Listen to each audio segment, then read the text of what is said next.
Hello, church family. This is Pastor David. I'm coming to you from the Community Church of Mount Pleasant on this Wednesday, April 6th. I can't believe it's April, and it's hard to believe that it is April 6th already.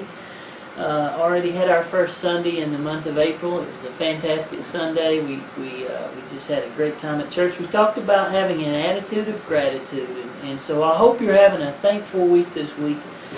You know, and catch yourself when you have a tendency or you're about to feel a little bit of negativity and you want to complain or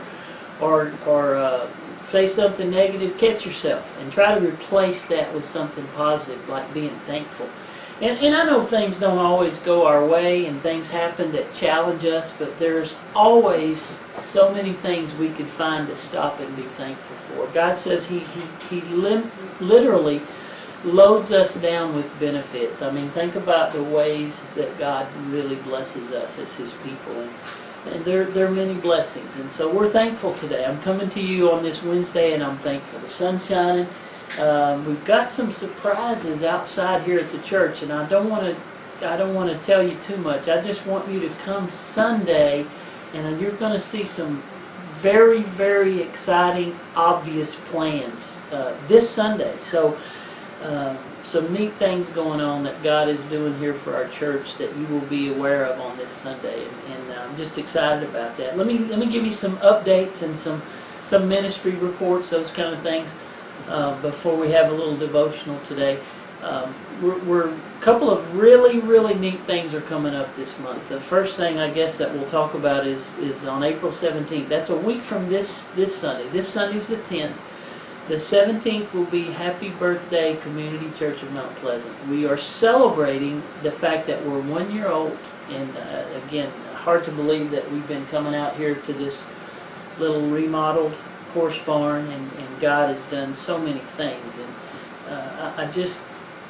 I really am overwhelmed at the fact that we have a couple hundred people coming to this place to worship and serve the Lord and grow, and people have been saved, and so we're going to really celebrate on the 17th. We're going to have a birthday party. We're going to have cakes, and we're going to have cupcakes, and we're going to have candles, and we're going to have the kids sing, and just going to have a big time. We're going to have lunch here at the church. We're going to go over into our big barn and have a time for our family to be together. And I want you to think about your favorite dish.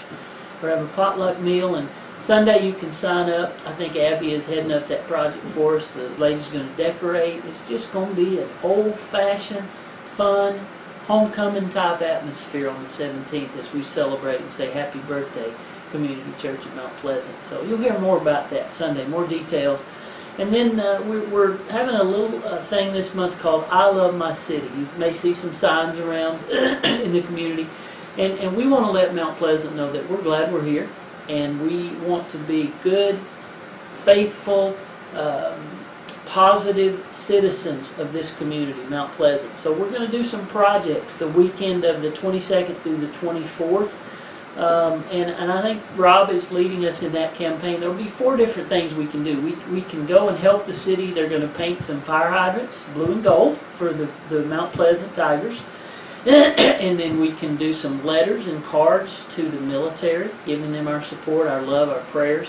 We can also there's some areas in town we'll be picking up some trash and helping with some aesthetics there. And also we're going to be having some landscaping opportunities to do. So you'll have a chance on our Facebook page, and again Sunday you can check with Rob about any of those projects, and I hope you'll be involved with some of those. Several people already said they're going to be involved, and it just gives us a chance to give back into the community and say, hey, we love you, Mount Pleasant. We're here, we're thankful, and we're glad to be part of this community. So those are some things coming up.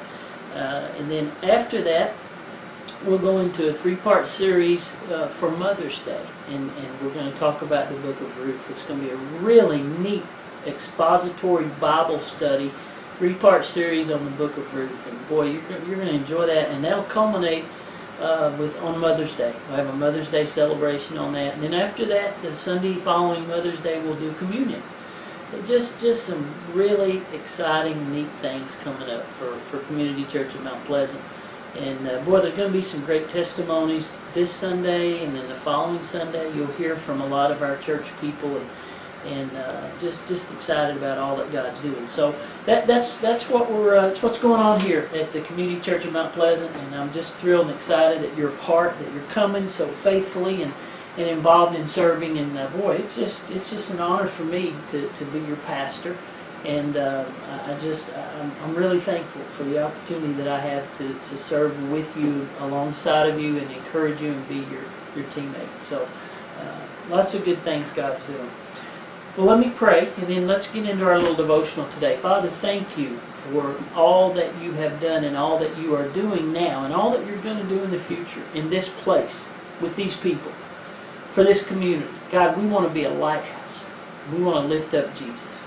And we want to love folks and represent you well. And so, Lord, thank you for this church. And I pray that you bless us this week, bless our people, and we look forward to an incredible day on Sunday. And thank you for all you've done and for all you're doing. In Jesus' name, amen. All right. Mark chapter 5 is where we're going to read from today. And this is a little bit of a segue into what we're going to talk about Sunday. Sunday we're going to be in Psalm 103 if you want to read ahead.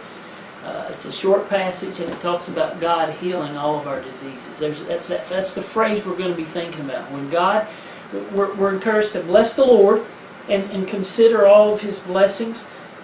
And it talks about He heals all of our infirmities. Now, Sunday I'll talk about there's a lot of different ways God heals us.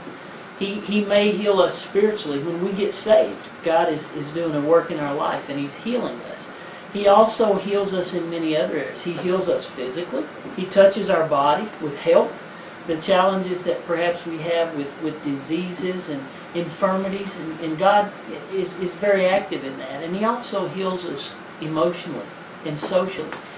There are many challenges that we face, and God heals us. And you're going to hear some stories Sunday and hear some songs that are just, bring your hanky or your Kleenexes on Sunday, because it's just going to be some neat things. But I want to kind of get us directed a little bit about that with two miracles of healing from Mark chapter 5. And I want to read some verses and just leave this thought with you today as we begin to think about Sunday.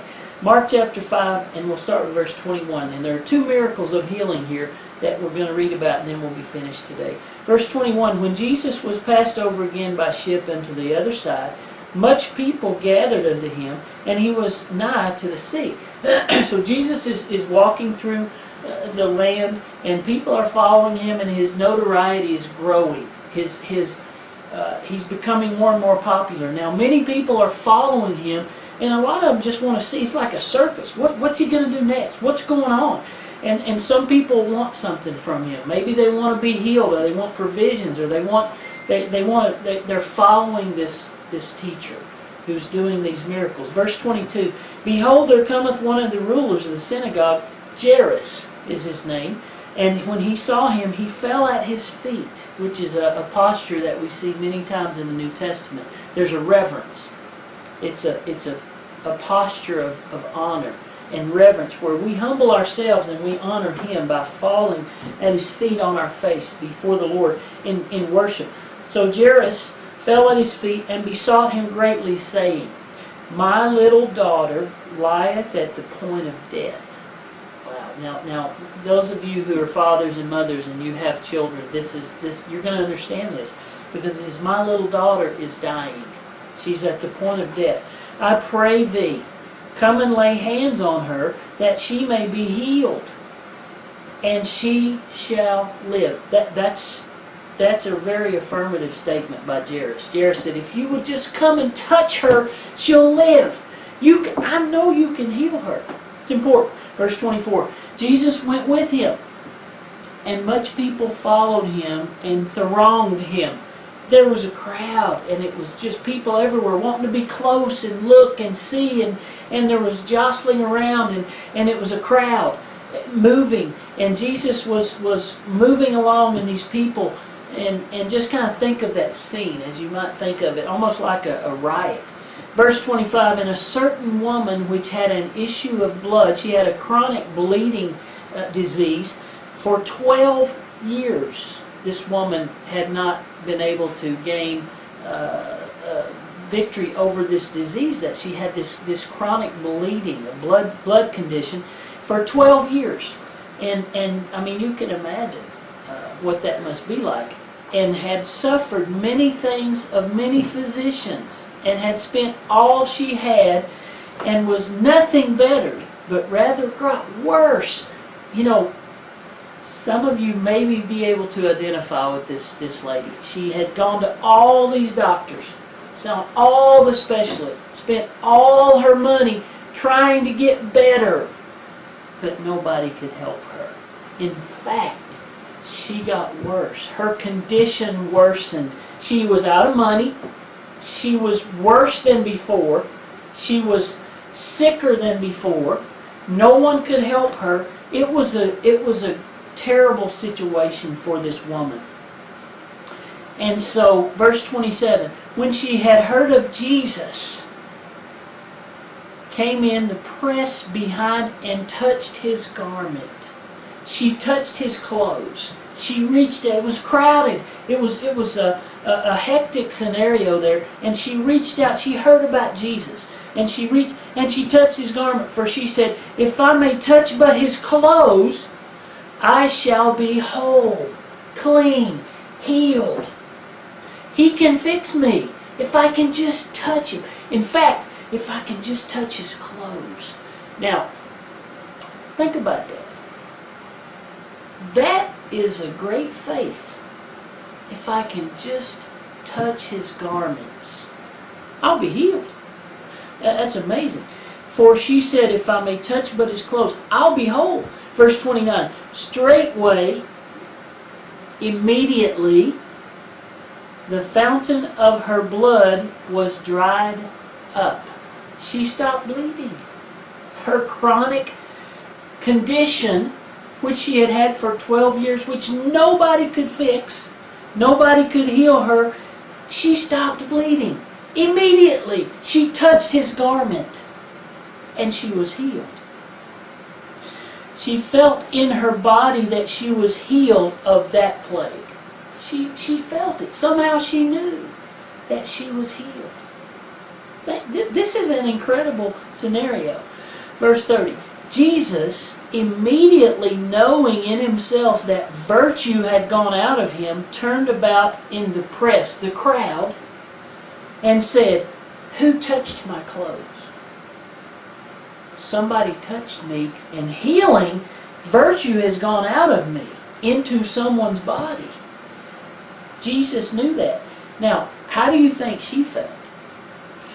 She was probably scared to death. She was probably overwhelmed with joy, thinking that I've been healed. But oh no, I'm going to be in trouble now because I've been discovered. I reached out and I touched him, and now he's calling me out. Who touched my clothes? And his disciples said unto him, the disciples were a little bit perplexed because they said, Lord, you see this multitude? These people around you, and you said, who touched me? A lot of people are touching you. This is a crowd of people. What are you thinking? What do you mean, who touched you? A lot of people have touched you, but they didn't know Jesus, like what Jesus was. Jesus knew healing had gone out of him. He knew that, and he wanted to know, who touched me? He looked around, about to see her that had done this thing. But the woman, fearing and trembling, knowing what was done in her, came and fell down before him and told him all the truth. Now, that's another important verse. The woman could have ran, she could have hid, she could have tried to disappear, she could have lied, because she was scared. It was fear and trembling. And she came and she said, it was me, Master. What have I got to lose? I was dying anyway. I've got my life. I was healed. It was me, Master. I know I may get in trouble. I'm sorry, but it was me. She told him all the truth. When in doubt, tell the truth. Tell the truth. Be courageous. Suck it up. Tell the truth. It's going to be okay one way or the other. Tell the truth. She told him all the truth. Verse 34. And he said unto her, Daughter, thy faith hath made thee whole. It's okay.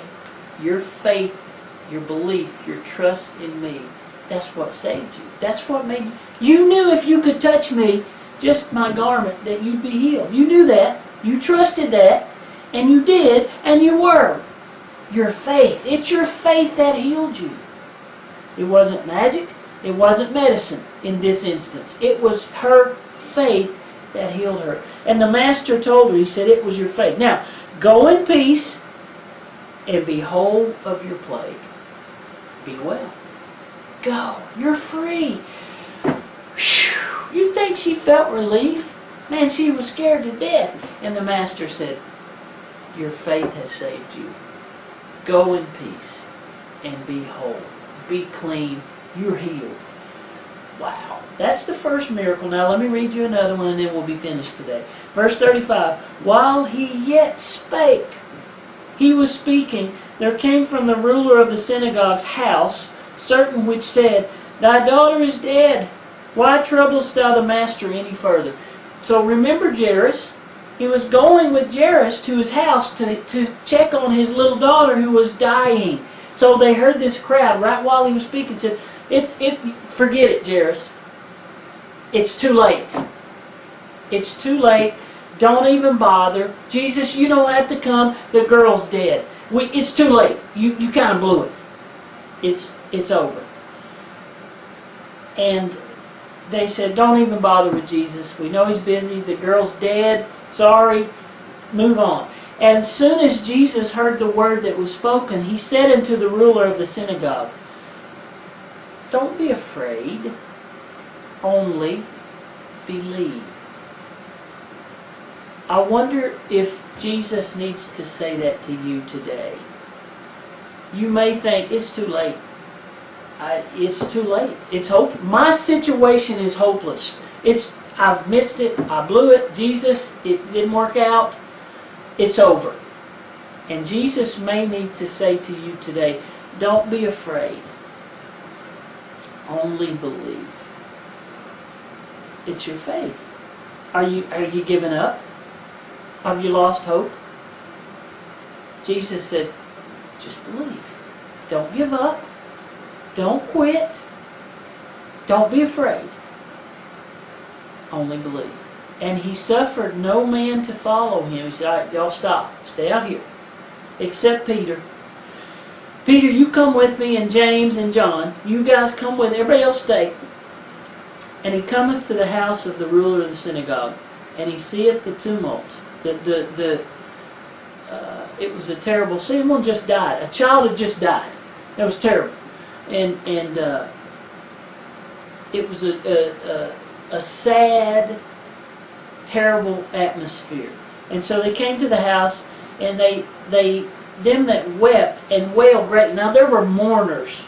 When somebody died, there were mourners. People who came and they cried and they wailed, and then it was part of the ambiance of that day. And so there were mourners there, and they were wailing and crying, and it was a terrible, tragic scene. Verse 39, and when he was come in, he said unto them, Why make you this ado, and weep? The damsel is not dead, she sleepeth. This is Jesus. Jesus said, folks, why are you crying? Why are you wailing? Why is such a tragedy? She's not dead, she sleepeth. And they laughed at Jesus. They laughed. But when he had put them all out, he taketh the father and the mother of the damsel, and them that were with him, the disciples, and entered in where the damsel, the little girl, was lying. So he took mom and dad, and Peter, James, and John, and he went into her room. And he took the damsel by the hand, and said unto her, Talitha cumi, in the language, which is being interpreted, damsel, I say unto you, a very important word, arise. Little girl, arise.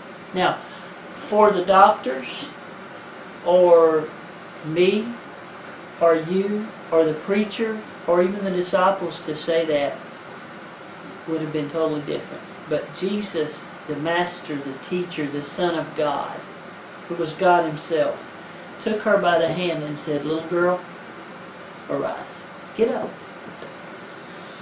Are y'all ready for a miracle? And straightway, immediately, the damsel arose and walked. She got up. She was dead. They were mourning her death. It was tragedy.